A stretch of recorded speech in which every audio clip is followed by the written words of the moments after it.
ပြဿနာတစ်ခုဖြစ်တိုင်းစဉ်းကျင်ပြီးတော့ငါဒီလောကထွက်မယ်ဆိုရင်မျိုးဒီကအလုပ်ဖြစ်ပြီးပြဿနာ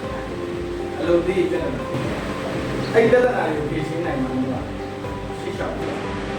ဿနာရှိတိုင်းထွက်ပြေးနေမျိုးအဲ့ဒါရှုံးမှာမျိုးကအစ်ကန်းနဲ့ရောက်ကန်းနဲ့ရောက်တော့ခိုင်နေတယ်အဲ့ဒါကိုဒီဆိုင်ကြောက်ဆိုနေတာဒီကနေ့တော့ပြဿနာရှိ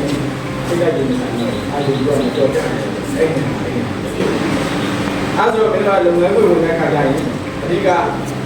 ဒါကိုကအခါမှာတော့ခေါင်းရှုပ်နေရည်ဝင်ရတယ်ပေါ့ဟုတ်လားခေါင်းရှုပ်နေရည်ဝင်ရတယ်ဆိုရင်ဒီခေါင်းရှုပ်ရည်နဲ့ဒီနားလေးတွေလုပ်တယ်အရှိရဆိုရင်တော့ကြိုးစားနော်တတိကောင်းတဲ့ပြုလုပ်ပြီးတော့ဒီဆိုင်မှာ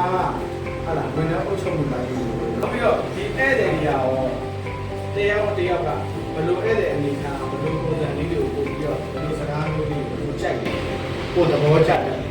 ဒါမှမှတ်တာဒါတွေကလူတွေရဲ့အမြင်မှာခဏတာအသေးအဖွဲလေးကိုထင်နေဆိုရင်စီးပွားရေးလုပ်တဲ့ခါကျရင်ဒါတွေကအကြီးမားကြီးအကောင်းဆုံးလုပ်ရတယ်ဟုတ်လားအဲ့ဒါဝန်ဆောင်မှုပိုင်းကိုဟုတ်လားဒီပညာပိုင်းကလည်းကိုကပြေဝနေတာစင်ပြေဒါမှကိုကဆိုင်ရက်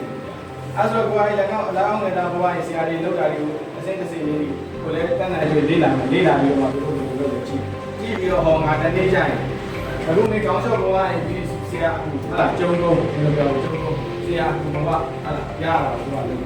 လုပ်ပြီးတော့ဒါရိုက်ပဲတွေ့လို့လုပ်မယ်အကုန်လုံးလုပ်နိုင်တယ်အဲစတိုင်းကိုဒီတစ်ဆင့်ကြီးကြည့်တာဒါအားကြတော့တစ်ဆင့်ကြီးပါပါတယ်တစ်ဆင့်ဒါလို့လုပ်တော့ဘာလဲလေးတွေရှာတယ်ဒီမနေ့ပဲတစ်ဆင့်တက်သွားပြီလို့နားကတော့ဘယ်လိုလောင်းလျှော်တဲ့အချိန်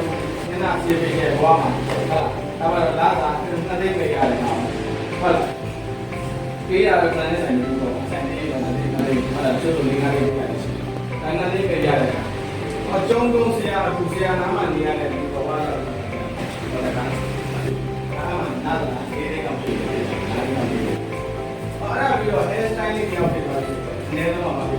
။ဆက်ရင်းကြော်တယ်။အနည်းဆုံးဆက်တဲ့စံလေးစံနာလေးစံလေးလေးအခုလိုတွေကရာဂိုင်လုံးတွေကစံလေးအခြေခံလာတာလေးကမရှိဘူး။ပြီးစီနောက်ကြရင်ဒါတို့လောက်ကြတဲ့ချိန်မြင်လာတွေ့နေရမြင်လာများလာဆိုရင်ကိုကနေလုံးကြီးပွားတယ်ကိုကအလုပ်ပါလာပြီးတိုင်းမနေဘူးဒီပညာဒီပဲလေးလာမှာဆိုတော့မဟုတ်ဘူးဒါဆိုင်မှာကတို့မနက်စီမှာကတော့ပိုင်းနေတယ်ဟုတ်လားစင်ရင်းစရာအပိုင်းကိုတို့ဘယ်လိုတိုင်းလို့လဲဆိုင်မှာကခေါင်းလျှော့နေတာရှင်းပြပါဦးဆရာကကိုခေါင်းမခေါင်းလျှော့အဲ့ဒါတနေ့တိုင်းဒီလိုမှအခုဆိုင်မှာပွင့်နိုင်တယ်ဆိုတော့တနေ့တိုင်းဆိုင်ပွင့်နိုင်တယ်ဒီဆိုင်ပွင့်နိုင်တယ်အခုကငါပတ်စံရှိလို့ငါတော့တလုံးဆိုင်ပွင့်နိုင်မှာမဟုတ်ပါဘူးသိရကြတယ်မင်းတို့အခုတစ်စင်းစင်းကြီးကတော့ဒီလိုဆရာနေရာရောက်တော့နားဆိုင်စနေကြုံဒီမှာမင်းတို့လင်ပါနဲ့သွားတဲ့နာသွားလာနေတာလာပြီးတော့မှစုတဲ့နာစုအဲ့ဒါကရှိရတယ်တော့အရင်ထောက်ပံ့နိုင်လို့ဟုတ်လားအဲ့လို